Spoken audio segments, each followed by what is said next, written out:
Hey guys, I'm John Boler. I'm the pastor of Calvary Baptist Church here in Tupelo, Mississippi.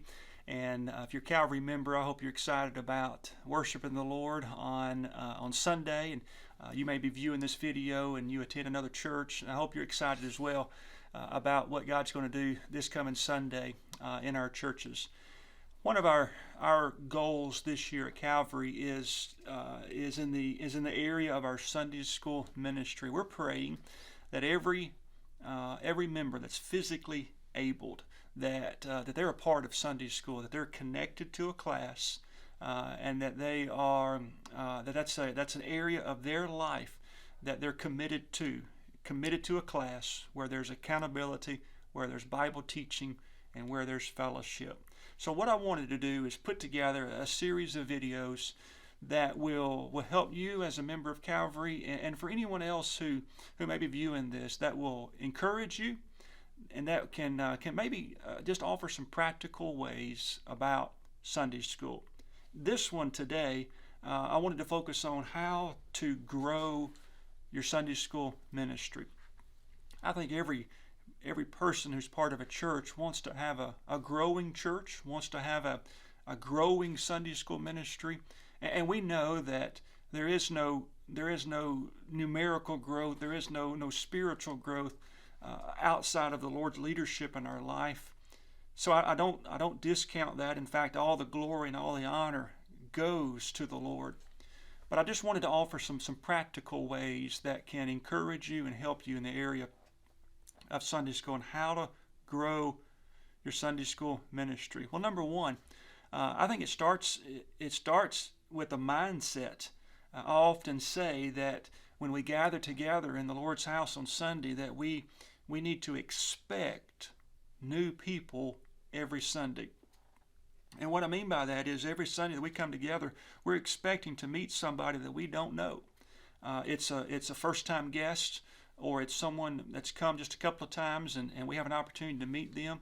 There's two ways this happens. Number one, as Christians, we want to be as faithful to the Great Commission as we can. So we're inviting our co-workers, we're inviting our teammates, we're inviting our classmates, we're inviting our neighbors to come to church, to be a part of our local fellowship. So we want to expect to meet some of them as they come. But secondly, there may be people that have viewed your website, someone who saw a social media post, and they decide, you know what, I want to be a part of that church. So they show up on Sunday, and we're expecting them because we're trying to reach out. We want to be a church that is open, and anyone could come and worship with us. So we expect them. When it comes to your Sunday school class, every Sunday you show up, expect that there's going to be someone new. So when that person walks through that door, you're prepared. You're not caught off guard. You were expecting them. And the first step of a growing Sunday school ministry is to expect it to grow. And that's a hard lesson to get across, but we have to work through that. Secondly, not only expect new people, but look at the practical way of good record keeping. And what I mean by good record keeping is when you look back in your Sunday school over the last, let's say, 5 years, 7 years, it could be your individual class, but look at it through the church. Where has your Sunday school been in the last 7 years? It's one of three. It could be a mixture, possibly. Number one, it's either going to be declining. It can be a Sunday school that's on a steady, slow decline. It could be on a sharp decline. It could be stagnant, where there's not really any change at all. Or it could be on an increase, where you're actually seeing some growth in your Sunday school ministry. I know what happened 2 years ago and what we're continuing to go through today, this pandemic. Hey, that's a reality. We don't deny it. It is real. It has affected our Sunday school ministry. It has affected our churches. The pandemic is real. But here's where I want you to be as a follower of Jesus. Don't use the pandemic as an excuse for a declining church or a declining Sunday school. What I mean by that is your class used to run 20 and now it only runs 10 because of COVID. Don't say, well, we used to run 20, but now we only run 10. You know, that pandemic really hurt our class. What you're saying is that the pandemic is so powerful that there's nothing else that can overcome that pandemic. Now, you know where I'm going with this. Don't use the pandemic as an excuse. Use the pandemic as an opportunity. Because, yes, you may not have those 10 that are coming back, and they may not ever come back. But why not use that as an opportunity to go to them? Why not use that as an opportunity to reach out to them? Don't use the excuse, well, we can't do that anymore because of the pandemic. Look for opportunities. Sunday school is one of the best things that we can do. Some of you have been using Zoom or other means outside the four walls of the church. You may be going somewhere else. As far as another meeting place outside of the traditional Sunday morning hour, look for opportunities where you can minister to people and continue to reach people for the gospel of the Lord Jesus Christ. Hey, we serve someone who's greater than this pandemic, and he can work through us and use us to get all the glory as we're working through a very, very difficult situation. Thirdly, is there are times in Sunday school ministry where it's the right time to start a new class. It's the right time to start a new unit.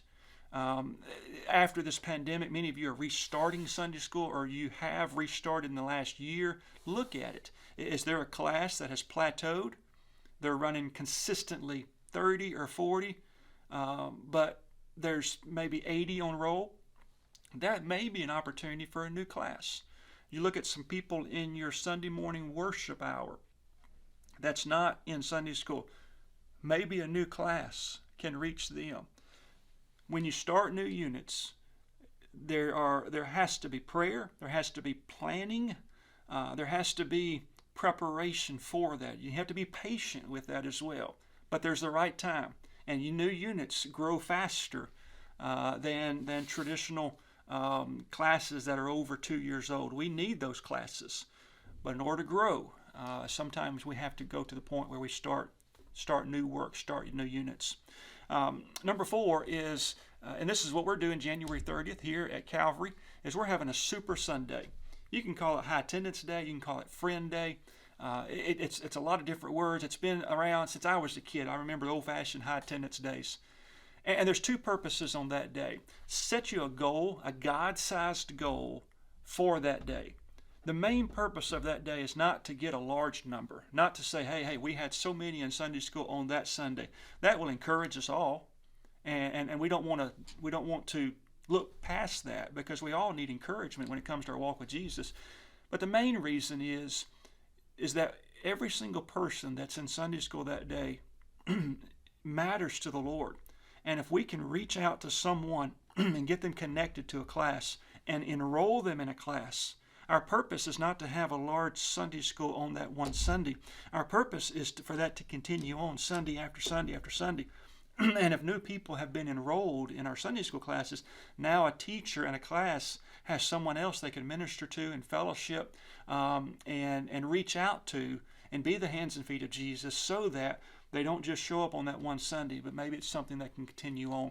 So maybe your church needs an old-fashioned High Attendance Day, Friend Day.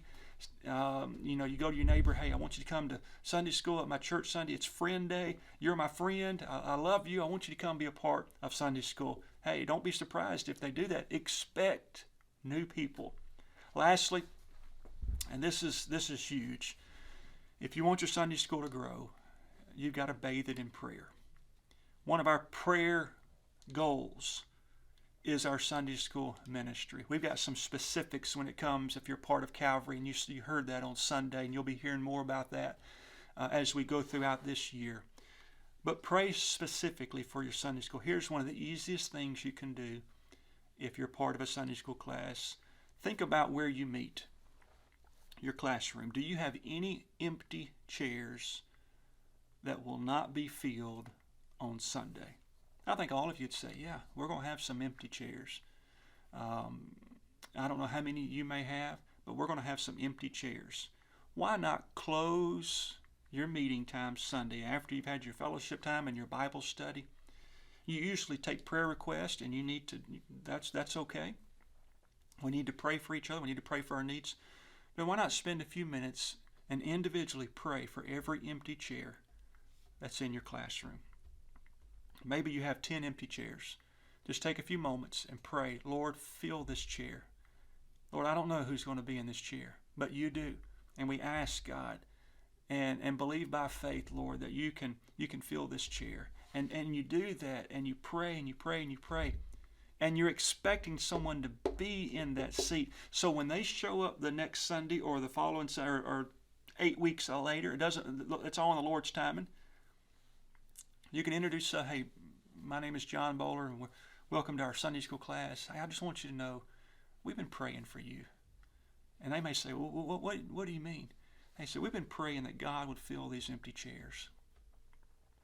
And that Sunday that they come, at the end of the service, they get to see what you've been doing 2 weeks, 8 weeks, 10 weeks prior, and how your Sunday school teacher or individual, however you want to do it, how you pray for every empty seat. You don't think that's going to touch somebody's life? I think it will.